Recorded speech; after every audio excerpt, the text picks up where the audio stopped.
UAP are airborne objects that, when encountered, cannot be immediately identified. With regard to the importance of transparency, the Department is fully committed to the principle of openness and accountability to the American people. We're going against the wind. The wind's 120 knots from the west. Oh my gosh, dude. U.S. Navy personnel recorded what appears to be triangles, some flashing. The video was taken through night vision goggles with a single lens reflex camera. Well, I mean, it's a pretty high-profile incident. I don't claim to be an expert. You're the guys investigating it. I mean, who else is doing it? There's a whole fleet of them. Look on the ASA.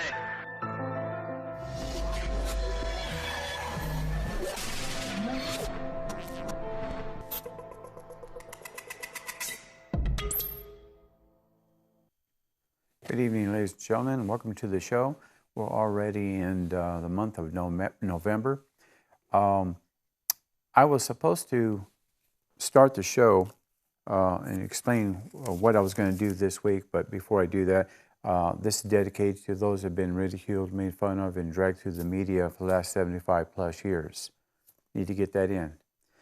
I was supposed to be out in the future Las Vegas spaceport. They were having a stargazing out there last Saturday, and fortunately something happened. I'm not sure exactly what happened. They canceled it, and I had to run out and start getting ready for this week's show because my show is going to be primarily about that event. Sometimes things happen for a reason, and nobody knows why. In a matter of 3 hours on Friday, this was October 27th, I took about 8 videos. And in those 8 videos, I got 4 videos that showed UFOs going through the atmosphere and here in Pahrump. And I want to be able to show those today. And what we're going to do is going to be 4 segments. We're going to show a video, and then we're going to show 4 or 5 photos of what you were looking at. So what I want to do is I want you to understand that when we show the video first, we're going to repeat it or loop it, and that way it gives you an idea what you're going to be seeing in the still photos. I was able to get with the director, technical director, and he slowed it down 95%. And the reason why is because these objects were traveling so fast, and without the arrows pointing the way, you wouldn't be able to see them. So with that, we're going to show the first video of this segment, and we can do that now. Take a look at the arrow here. This object was going extremely fast, and we had to slow it down, as I said before. If you don't slow it down, all you see are little dots. And sometimes they can be annoying if you can't follow it, and I know that. So I'm trying my best to get my technical director to slow it down even slower than the super slow motion that I've been taking these videos on. In these videos here, I was facing, at this point here, I was facing west here. This is west from my house. So normally I face southwest, or I'll sometimes just dead north, but on this one here, it was west. There's really hardly anything out there in that particular area. And I'm going to ask my director here if he can keep repeating this because it's so fast. When you see the arrow, look at the dots and then follow it from that point.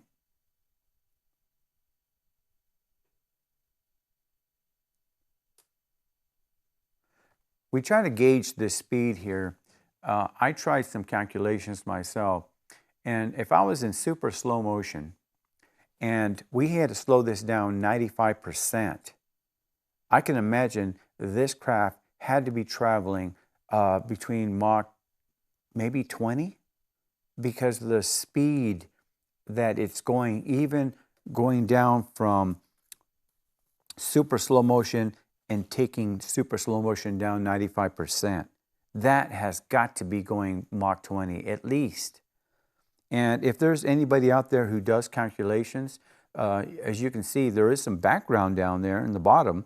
And if there's a focal point where they can actually figure out how fast this craft was going, I'd really appreciate it. I would like to know myself, and I'm sure that you out there would like to know how fast this craft was going if we had to slow it down that much just to catch it.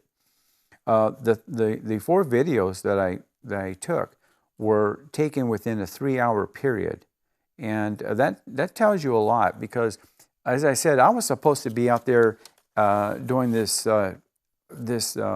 stargazing, and it threw me for a loop. I had no idea what I was going to do as far as a show was concerned.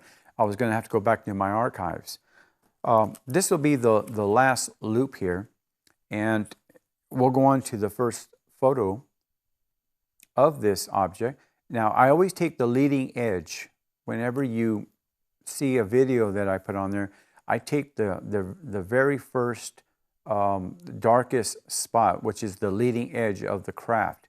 And I know that it's tiny, and you know, in your television it may be bigger for you to see. Like when I watch these at home and I critique myself, I look at the first image. It's very important, and that's why I start putting or having them put arrows on it, because some people say, well, there's a speck there, but that doesn't mean anything. This is what was traveling through the atmosphere.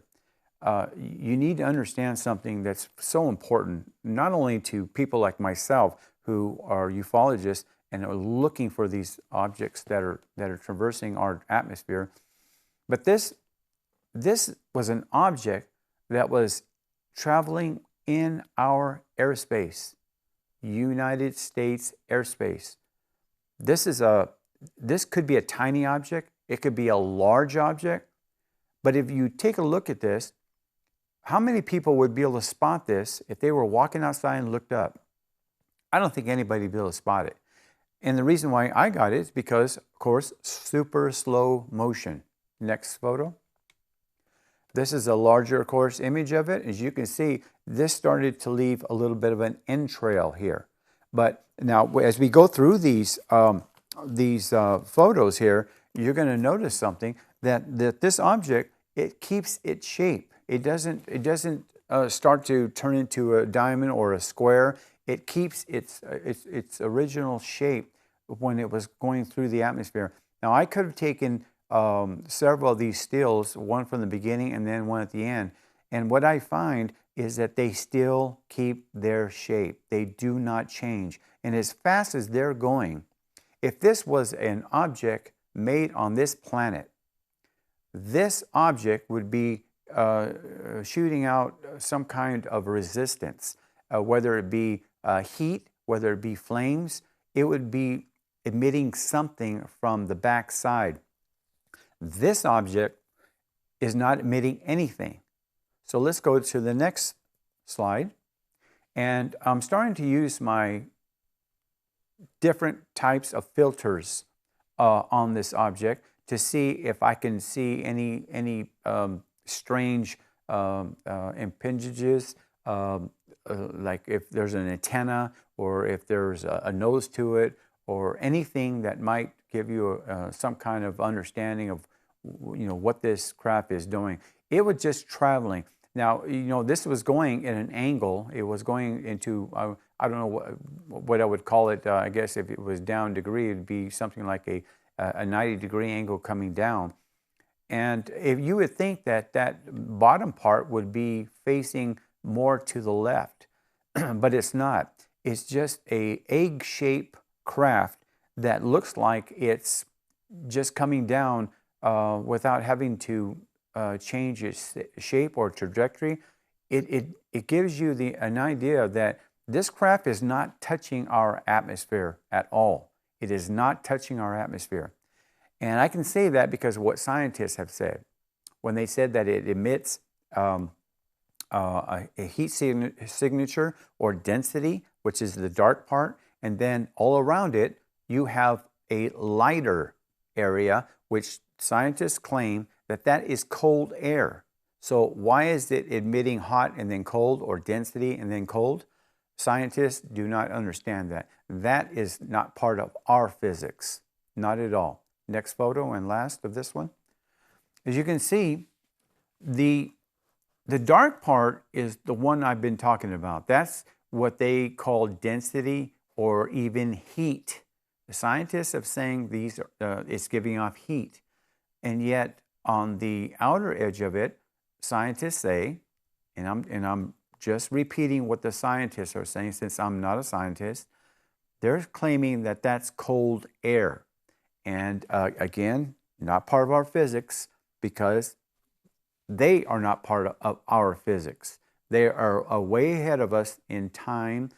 I couldn't even guess. If I say 1,000,000 years, I could be right, I could be wrong. But in saying that, we cannot duplicate what this craft is doing. Traveling as fast as it was traveling, we cannot duplicate that. Next week, I'm going to be showing you a jet aircraft that was moving across the sky. And in that aircraft, I caught a UFO going through the same video, and it was moving using the same streaks as you saw this one. I'll be showing that next week, and while the week is going by, I'm going to also try and get more of them.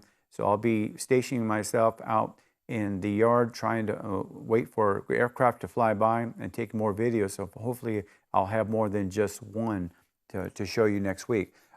In Costa Rica, I had caught airplanes standing still in the sky and showing UFOs, but they were all stills. And when I looked at further pictures, the stills, the UFOs actually moved.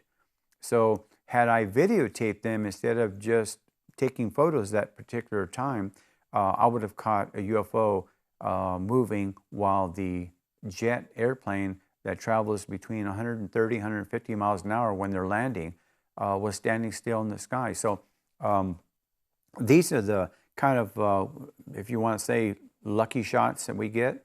And unfortunately, I wasn't able to get that particular shot. But next week, I hope to bring you that particular shot. After we come back to the break, we'll go on to the next segment.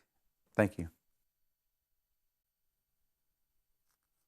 We're back. Thank you for those messages. The next video that we're going to be showing you, again, we're going to be looping this several times because these videos are so short.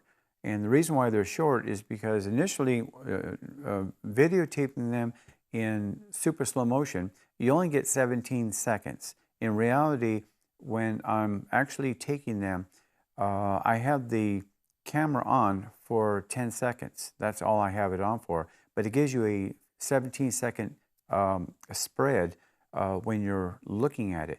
But when we're seeing the objects that you're seeing, they only come out in a fraction of the time. So we have to stretch that particular area out so you can actually see what we caught on this particular video.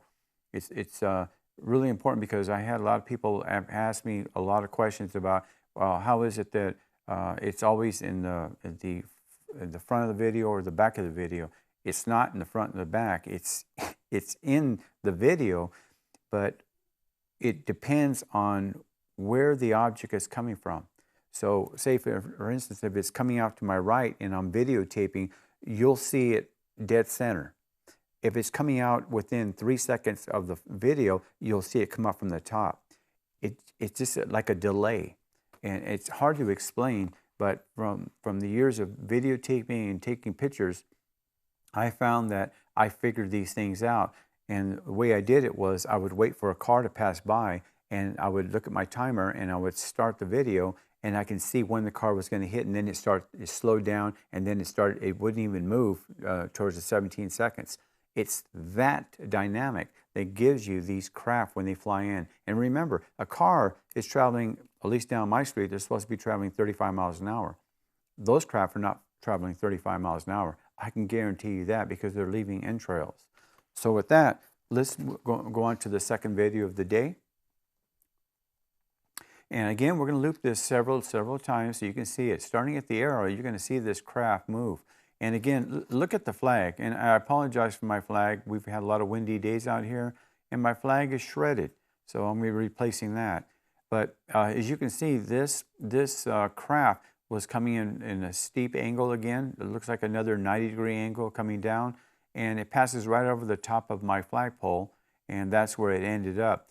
And believe it or not, this is only in 4 stills of the frame, and that's all we got. After that, it was gone. It was traveling so fast, we could not slow this down any more than that to catch it. Now, I'm sure that there is software out there, but it's time consuming. I spend hours and hours putting this together myself, and then I come into the studio and I take another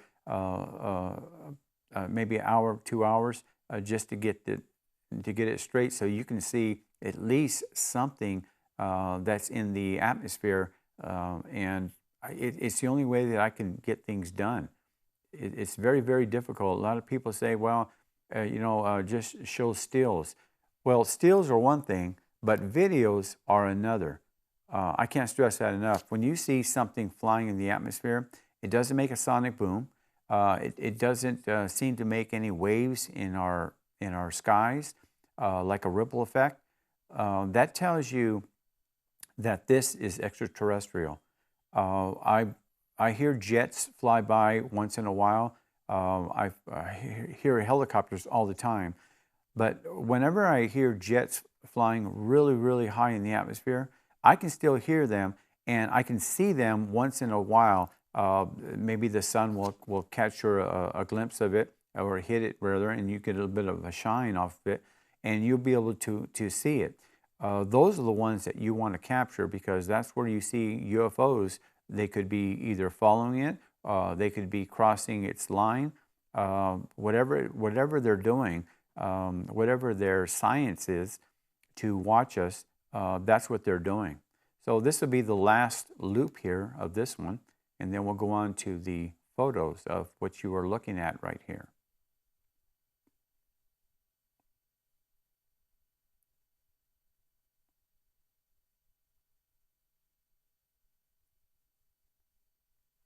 Okay, this is the photo, and as you can see, it's a still. And this object here, somewhat unusual to the person who's not used to looking at UFOs, because a lot of people say, well, I want to see a flying saucer. In a sense, these are flying saucers. I believe that when you see photos of slow-moving objects, I believe that many of them are not flying saucers with occupants. I believe that those are some kind of probes that are sent down. Because like last week, I showed you a UFO making a loop going supersonic. And I saw 3 objects, and those objects were just moving like they were slow, just like slow motion. And yet, the craft that was making the loop was going supersonic. So I believe that there are spacecraft, and I believe there are probes. And maybe those spacecraft are controlling those probes as they're down here, sent in from motherships out in outer space. I truly believe that's what's happening right now, that they're sending more and more probes, especially now that we have 2 ongoing major wars going on this planet. I'm sure that they're more intrigued than ever. Whenever we have some kind of a conflict on this planet, there are more UFO sightings. Now, that isn't what I'm just saying. That's history. That is fact. Many countries during World War II, they would call them Foo Fighters. Let's move on to the next photo as I'm talking. A little bit of a different angle, and we try to make the background a little bit darker so you can get a better image of this particular craft. Next photo. This is a close-up of it. As you can see, the flagpole is gone now, and we're zeroing in on it. But going back, during World War II, they would call them Foo Fighters. They thought they were Japanese or German. The Germans and Japanese thought they were American or British. Conflicts on this planet have had such a history going back thousands of years. And even Alexander the Great during one of his wars said that he had 2 shields come down over his army and scared the daylights out of them, including the elephants that they had. And so there's a lot of history out there. And in future videos, I'm going to be bringing you stories just like that and giving you a comparison of what they saw and then what pictures that I took, and look at the similarities. We even have coins that print UFOs on the coins. We got coins that have alien faces on them, grays. Where did they come from, and whose imagination was that? Next photo. As you can see, it's darker, starting to emit some fuzz around the sides. That is cold air. Whenever you see the density, that means the hot, or density, as our scientists say, and the rest is cold air. Next photo. Okay, so here, ladies and gentlemen, is what I call the finished product. It's what I can do with my software. And if there are people, and I've had a lot of people write into me and tell me about the software that I use, that I should maybe try this or try that. I have a limited amount of expertise when it comes to using other softwares that I've been using for the last 2-3 years. And I'm not close to it. I will eventually move on to other software. But on this particular craft here, it never changed its shape. As you can see, it was going at a 90-degree angle from right to left, coming down. And again, it's oval shaped. It isn't shaped like a bullet. It's not shaped like any kind of object that we would be familiar flying around in our atmosphere. So some of the questions is, as you see this photo here, I believe this is the last photo of this series. If not, Mikey will go to the next shot. But I believe this is the last photo. I think I kind of lost count here. But if you look at this photo here, a lot of people say, well, how come you don't take pictures of flying saucers? Well, that's what these are. These are flying saucers. I don't believe they're probes because they're traveling too fast and they're too low. I believe the probes are staying up in the maybe 20,000 foot level, maybe even 30 and 40,000 foot level, because the 3 objects that the United States shot down back in February were in the 40,000 foot level. And they were not moving very fast. These objects are nowhere near that high in the atmosphere. They're very, very low. As you can see, when it was coming down, my flagpole, I was shooting. I wasn't shooting in no 90-degree angle. I was basically shooting level because if you remember the trajectory of the flagpole, I was facing a little bit up, so not even a 45-degree angle. So this craft was coming down rather fast and not leaving any kind of streak in front of it, but it was leaving entrails. There was about 4 to 5 entrails at any given time. If you slow it down, the video, you could have seen how many it left. So how fast it was going, I'm sure there are people out there who could figure that out. Depending on the camera and the speed. I use the Ultra 23 and I get 200 megapixels. If that helps, there are people out there that are a lot smarter than me when it comes to technical knowledge, understanding of movement. When you're taking videos or photos, the settings, I don't have all that. I just aim my camera and it's set for infinity, I believe, and I catch what I catch. So with that, that should end that part of this segment. And when we come back from the break, we're going to go on to the next one, which I think you're going to find very interesting, because remember I said I took all 4 of these videos within a 3-hour period on the 27th of October. So that's an interesting thought, that I could take within 3 hours, I can get 4 videos of these craft. We'll be right back. Okay. Now, the first two segments, we showed you one video each and some photos. So what we're going to do here, we're going to show you two videos at separate times, but I'm going to rush through this because I want to get to the last phase. I want to be able to talk a little bit about a very special gentleman that I found very interesting. So let's go on with the first video. And again, we're going to follow the arrow.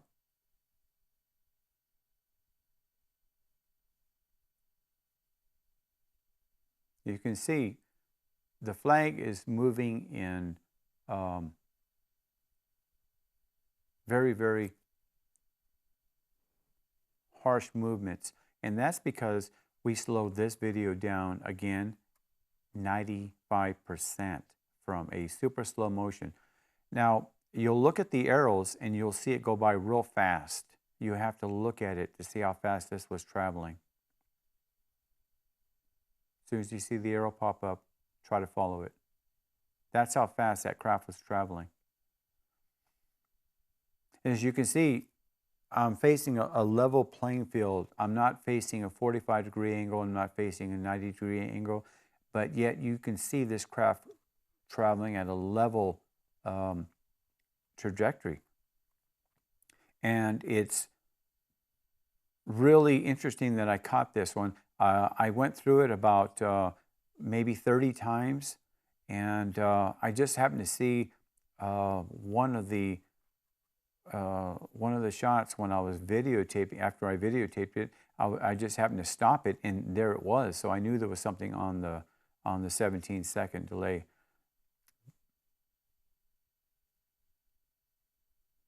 You can see how the flag moves, kind of a rough. That's skipping frames. That's the reason why it's moving like that.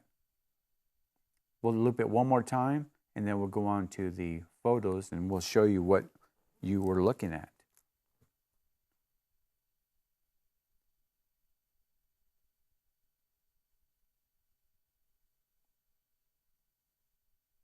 And you know, it's so interesting as you look at this last loop here, how scientists can say that there's no proof. How is it that I can get videos and photos, and scientists out there with $1 million projectors, videos, cameras, they can't get it? That's what you were looking at right there. That is a spacecraft. There's no other way to say it. It's a spacecraft. Next photo. I centered it here. I left the sky the same. And it's kind of funny because you see that tree down there. That's where I actually saw this photo on the video.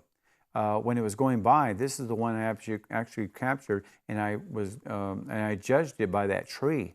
And I went back and forth until I finally saw the object go back and forth. It was very fast for me, and I tried it with my finger to slow it down, speed it up, and that's the best I could do.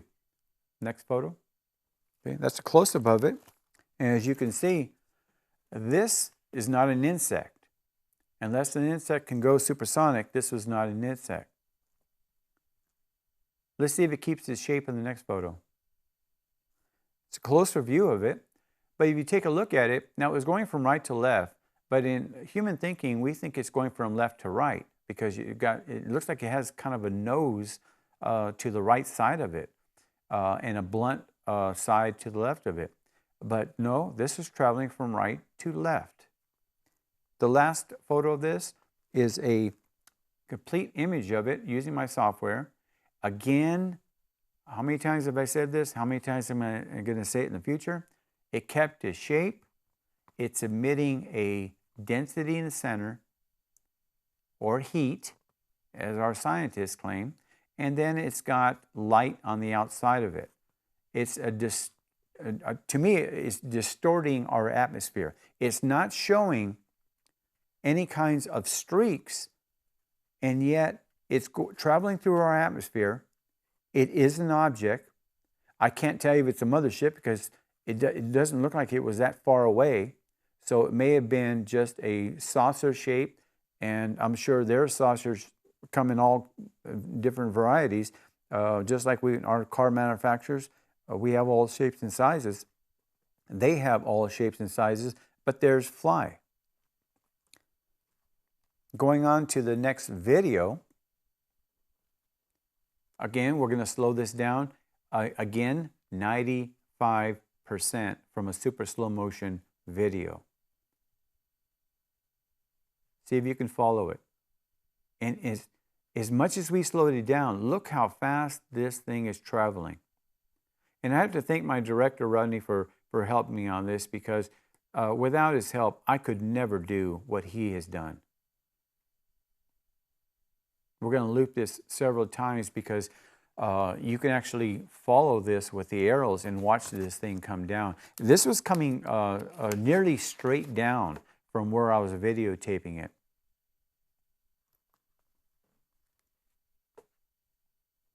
And so I asked the question to, say, aerospace engineers, scientists that study gravity, who study our atmosphere. I like to ask them, why isn't this object, or objects just like the ones I've been capturing, why aren't they leaving sonic booms? Why aren't they leaving ripple effects, pushing the sky in front of them away from them as they're traveling or traversing through our atmosphere? And again, this is our atmosphere because those are clouds. If this was behind the clouds, we wouldn't catch it. So these are UFOs in our atmosphere. I can't stress that enough because NASA scientists and other scientists around the world say, well, there's no proof yet. There's a lot of proof. You just have to believe that what we're capturing here are actually extraterrestrial craft in our atmosphere. Can we stress that enough? That's why in the beginning of my shows, let's loop this one more time and then we'll go on to the photos. I say this all the time in the beginning for those that were being made fun of throughout the years, the last 75 plus years. You've been vindicated because you were right. What you said you saw. I believe you. And even though many people have gone already, passed on, and I cannot come to them and show them what I've taken, I would have loved to have done that, and I'm sure I would have had a huge smiles on these people's faces because of what they went through. This goes to show you, this was actually the whole sky here. When we videotaped it, we actually brought it in so you can see it. We zeroed in. But this is the complete video here, what you would have saw in the video. You wouldn't have been able to follow that spacecraft flying through our atmosphere. It was that small. But by zeroing in on the video and then slowing it down 95% of a super slow motion video, you were able to capture it. Next one. Gives you an idea. It's a little dark object. Again, I got the lead part of it, which is the darkest. It is always the darkest when it emits something from behind. The entrails is what I call it. They usually start getting lighter and lighter and lighter until they're gone. Next photo. Here you can see that there is kind of an arrow shape to it, but it's backwards. The point is in the back, where when it was coming straight down, it looks like it was backwards. Again, human thinking, human understanding. Our terminology as far as understanding aerodynamics, and I'm not an aerospace engineer, but I can still use those words because any sensible person who sees an airplane flying, they know if it's traveling from right to left, they know the nose is in the front. Well, this object, the nose of it in our thinking is in the back as it was coming down. It was coming down, it seemed to be coming straight down when it was traveling, and yet the pointing area is in the back. That's something we still don't understand. But if you look at this particular photo here, it looks like there's a little bit of lighting in the front of it, like fighter jets leave when there's a missile shot at them. They shoot out flares. This seemed to have emitting some kind of flares in the front of it. Is that part of the propulsion system that they're using, pulling in gravity? Who knows? Next photo. A close-up of it. And this is the interesting part of this. It shows you several different areas. You got the density part of it, and then it shows a lighter part of it, and then you can see the cold around that part. Sometimes you get 2, 3, and 4 of these different areas of shade.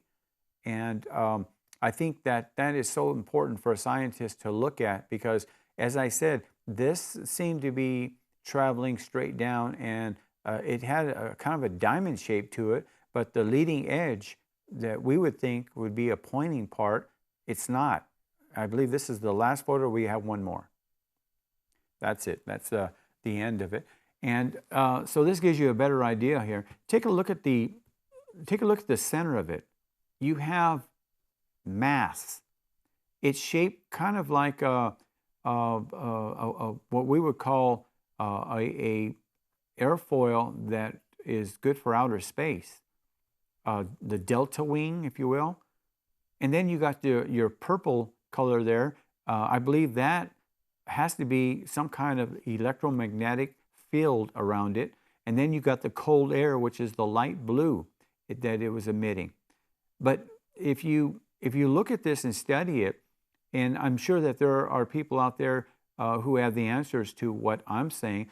To me, a lot of what I'm saying is garbled because of the fact that, as I said so many times, I'm not a scientist, but as an analyst, I take a look at the leading edge, and as it was coming down, you would think that the dark part would be solid and in the front, but it's not. Remember, this is coming down, and yet it leaves a haze, a purple haze, and then it leaves a lighter bluish green haze around that. What propulsion system they were using, if it's some kind of inertia that's making this happen, those are all questions that I'm sure is left to the scientists, and I'm sure that they have looked at videos similar to mine because they're out there. We'll be right back. I hope you enjoyed the 4 videos as much as I have. After all, I put in nearly 60 hours of video footage and of editing. So I hope that these videos bring you comfort in knowing that there are people like me out there, ufologists, who are looking into the skies and are proving the government wrong when they say that there is nothing out there, there's no proof. There is proof, and I just showed it in the first 3 segments of this particular show. I found something that was really interesting that I wanted to end the last segment with, and that is an astronaut that I have a lot of respect for. And I'd like to go to his photo and show you a little bit, tell you a little bit about this gentleman, and read a little bit of his bio. And I thought this was so interesting when I was first researching him. I kept wondering, well, who is this guy? I mean, I've heard of him, but I really didn't know a lot about him until I researched him. And I thought it would be better for me to tell you about him instead of just showing you different photos and whatnot about him. His name is Franklin Story Musgrave, born in 1935. He's an American physician and a retired NASA astronaut. He's also a public speaker and consultant for a Disney engineering group.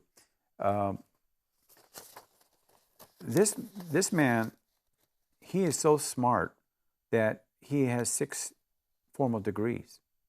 In 1996, he became the only second astronaut to fly on 6 space flights.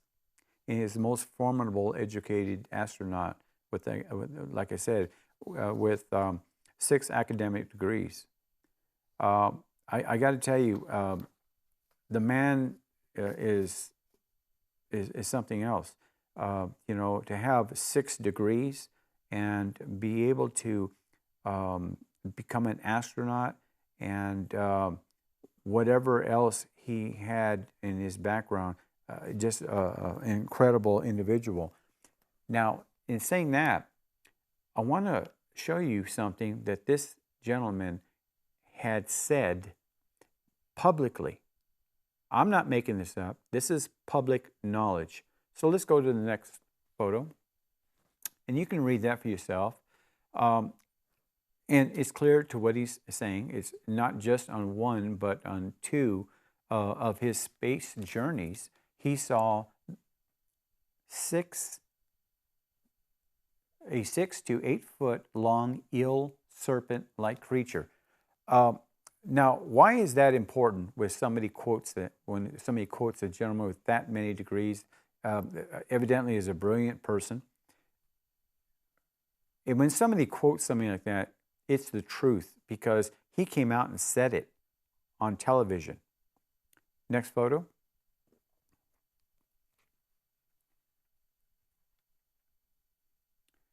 This is not exactly what he saw. Obviously, that's a serpent, snake.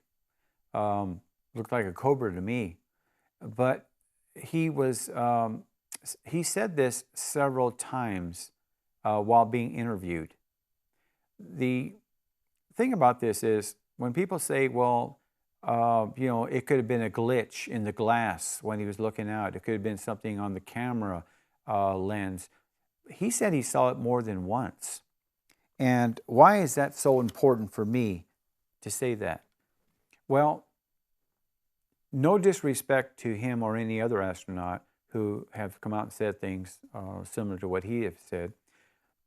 But in ancient times, we have had accounts of people who've written statements and also drawings of serpents. So on the next photo I'm going to show you is basically a serpent that they call the alien presence. Now, they had seen this serpent in ancient times. There's actually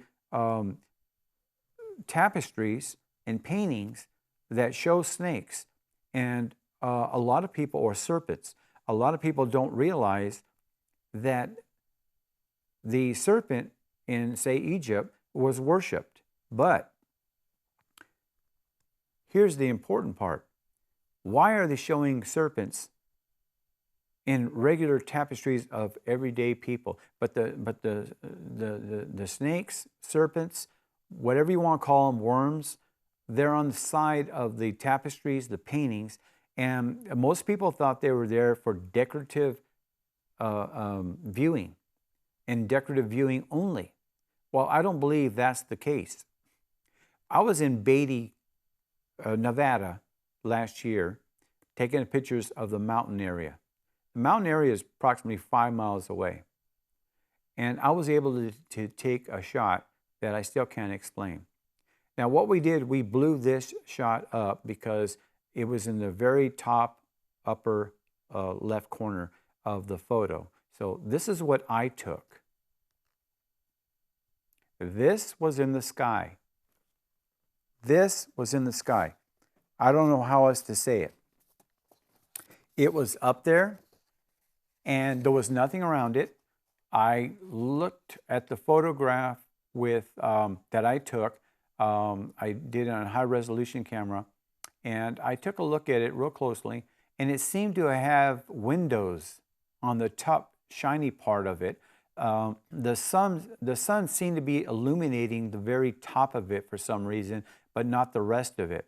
But on the bottom of it, you can see that it has some dark spots, and I thought those were windows.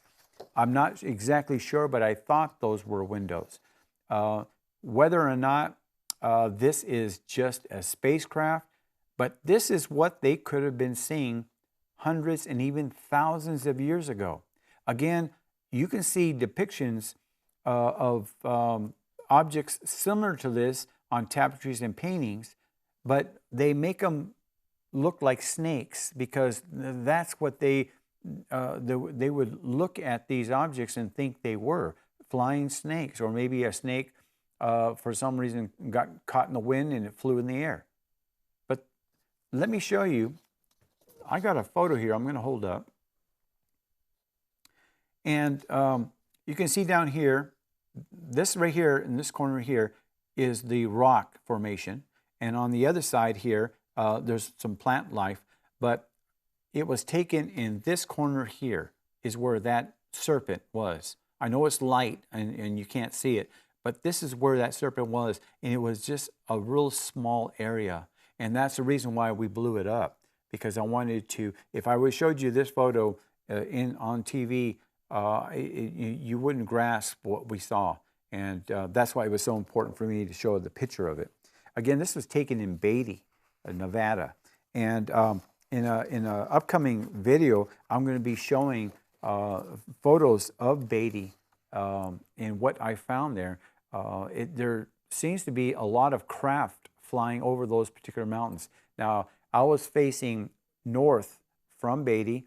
There's a little Denny's restaurant there in the casino, and I come outside and I just face north and I start taking pictures.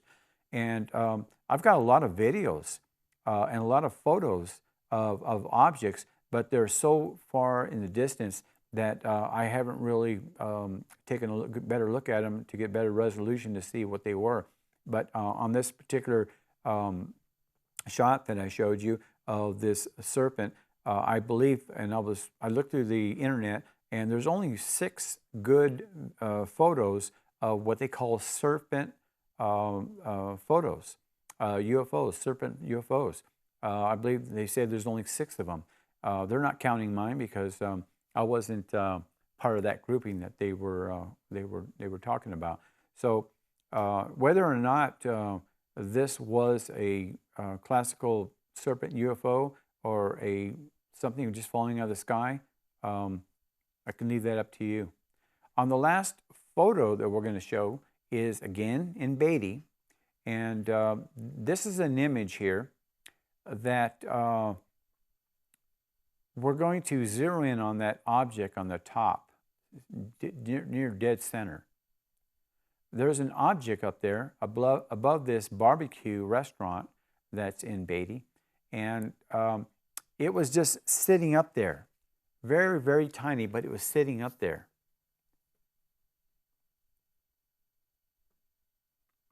And what that object was, I can't tell you. It had some rainbow colors to it, orange.